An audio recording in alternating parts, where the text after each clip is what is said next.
Yashraj. So MA is actually just an extension, and that is what he promised me before I started the film. He says, Rani, I've been under Karan, I've been under Adi, I've worked with them, so you won't feel a difference. And you're right.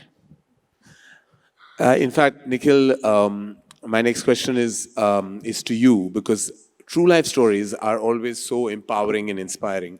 Um, and MA Entertainment has now raised the bar in terms of content and has put out such prolific content and such strong, unusual, diverse content, not only in the theatrical space but also in the digital domain.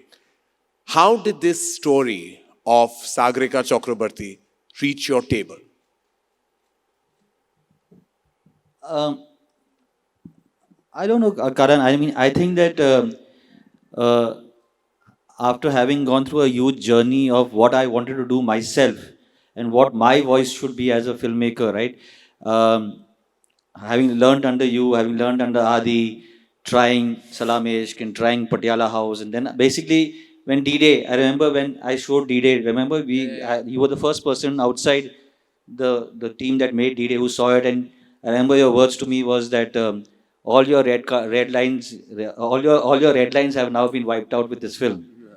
Um, so I think that it's important for um, when we are a company like MA to gravitate towards what it believes, right? And what we believe in really, I mean, what Monisha likes to watch and what I like to watch and what Madhu likes to watch is this really real space kind of, we also like to want to watch a Kuch Kuch Hota Hai, and nobody's making it anymore. I'm so glad you're making Rocky and Rani. But I'm saying, so when it came, I think it was sent to us. Ashima sent it to the head of development in MA, and then it sent to me. It was a Sunday. I read it, and I called up Monisha and I said, "Listen, whatever you're doing, put it down. For the next 3 hours, just read this. Just read this." And she messaged me something that I can't actually sing. So she said, "We have to do this film." And then everything was just started falling into place. I think the first thing that we know now is always that we have to make sure that what can't we do. When the title is so compelling of this film, Mrs. Chatterjee versus Norway, it's like almost makes you sit up and think, what is this film about? And just like in the case of Airlift, where when the director of Airlift narrated it to us, I said that how is it possible that 177,000 Indians were stuck in a country and nobody knows about the fact that 498 planes went to bring them back? The first thing that occurred to me was, how come this happened in 2011 and nobody knows about it? Yes, of course. It had already become, in 2021, 10 years later, it become a footnote. This mother's struggle had become a footnote, right? So we just said we have to do it, and we started talking. We signed Ashima, and we went on from there. I mean, it became quite this thing. In fact, I think मेरा जो initial reaction था जब मैं film देख रहा था, मुझे अभी भी याद है कि emotions भर भर के थे, लेकिन एक गुस्सा भी आया था, at against a system, against certain rules, and I feel like ये picture जो है, it's not just going to be a theatrical, beautiful, emotional film. I feel it's going to hit home. I hope, in more ways than one. Rani, being a mother yourself, I'm sure was part of your emotional training without you even realizing it. You are such a protective mother. I've seen that literally in front of my eyes. And you're playing a Bengali lady fighting for her children. It's like this story was already born inside of you, and you just were waiting for the right opportunity. What did you do to did you interact a lot with Sagarika, or did you not? Did you want to that's the first part of the question, did you want to internalize this character and do it your way? Secondly, in terms of the Bengali nuances, though you are Bengali yourself, but did you lean on anyone or anything to portray Mrs. Chatterjee? Because in many ways, she's very different from you as well. In terms of her background, in terms of her own demeanor, she's not Rani Mukerji. She is Mrs. Chatterjee, and that's what you became. When you see the film, I didn't see Rani Mukerji in one frame. I just saw Mrs. Chatterjee. So these two, again, I reiterate, the first part was like, did I meet Sagarika? Did you meet Sagarika a lot? And secondly, how did you infuse the Bengali nuances into your character? So I have not yet met Sagarika. Huh? Yeah. What? I have not yet met Sagarika. You've never met Sagarika? No, I've never met Sagarika. This is a shock to me, literally. Yeah, so I've never And met never Sagarika. spoken to her? No, I've not spoken to You've her not as well. spoken to her, you've not met her. No.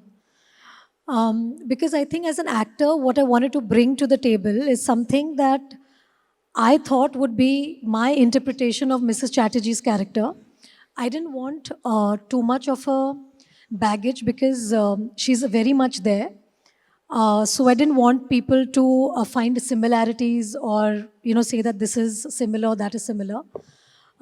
For me, the story of Mrs. Chatterjee was about Mrs. Chatterjee, and I had to play it not knowing that this has actually happened. I had to play it cinematically for this film. I knew the emotions she went through because I sat with Ashima, I think 1,000,000 times over the script, and I went through it with her and what her emotions were, in terms of what Sagarika's emotions were.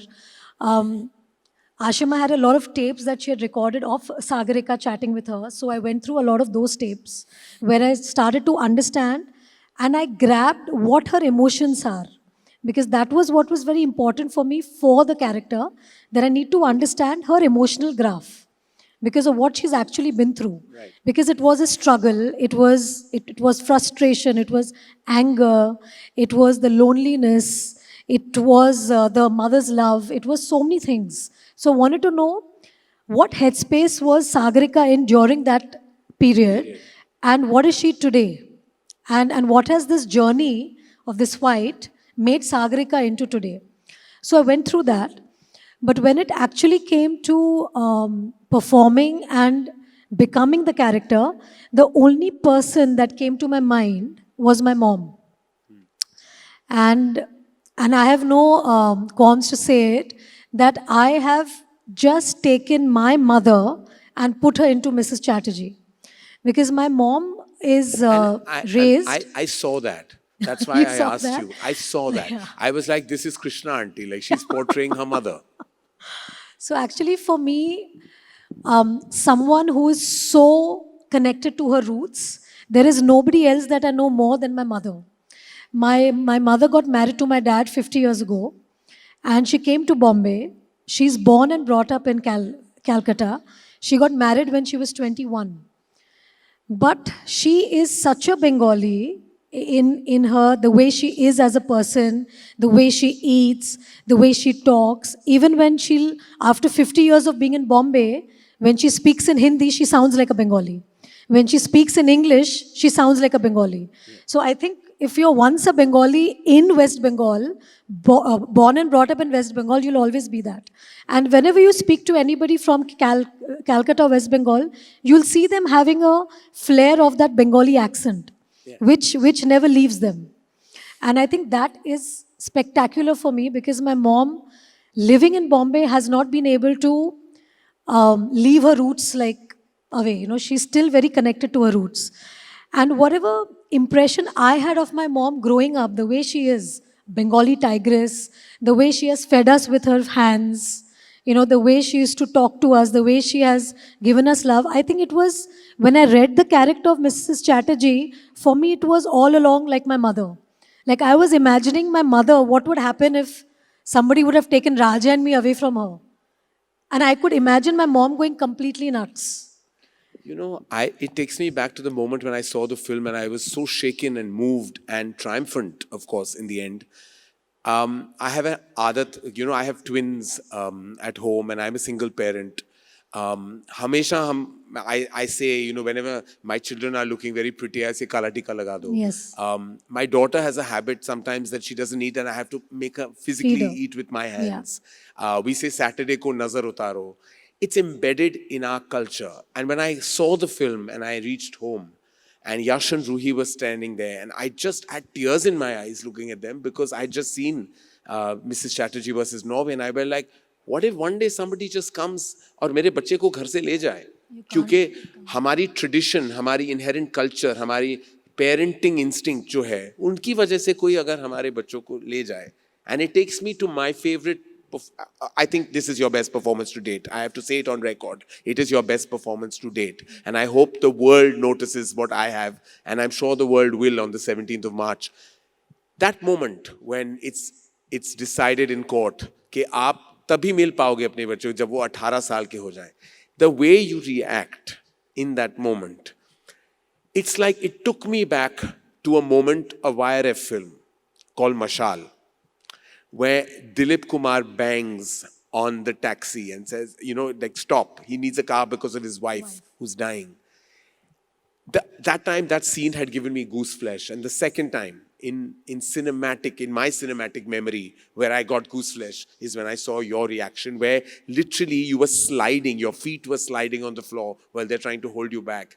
What was the prep, or did you just go with your gut in that moment, taking and internalizing the circumstance? I think for me, Mrs. Chatterjee versus Norway is a very, very personal film in that sense. Because I think every parent, every mother, every father, every person who has a mother will connect with this story like it hits you in your gut. Like for me to bring about Sagarika's emotions in the film, what she must have been through, was a huge responsibility. That I wanted to portray the pain that this mother is feeling. I wanted everybody in the audience to feel that pain, to feel that sense of loss. Because if I, as a mother, had to put myself in that place, I don't think I had the courage to even think that. Like if I had to put myself in that place of Sagarika, I don't think I can even fathom that idea of like Adira being away from me. Like I can't fathom it. So I had to put my mother in my place. Like I had to think of my mom. And how she would behave. How she would behave if somebody took me and Raja away. Because I didn't have the courage to think about Adira. Yeah. Honestly speaking, it was beyond for me to even go through that pain. Because it is a pain which is numbing. Like a mother can literally have a heart attack and die. Yeah. It's that kind of a pain for a parent. So for me, every scene in the film was, I think, how do I put it? It's not a scene that I've performed. I think I've lived those scenes. I've It's lived very those evident. shots. It's very evident. Yeah, I've In like that lived- particular scene when they're dragging you and you're literally sliding your feet on the floor because you don't want to move from there. I just felt that at some point, every actor goes through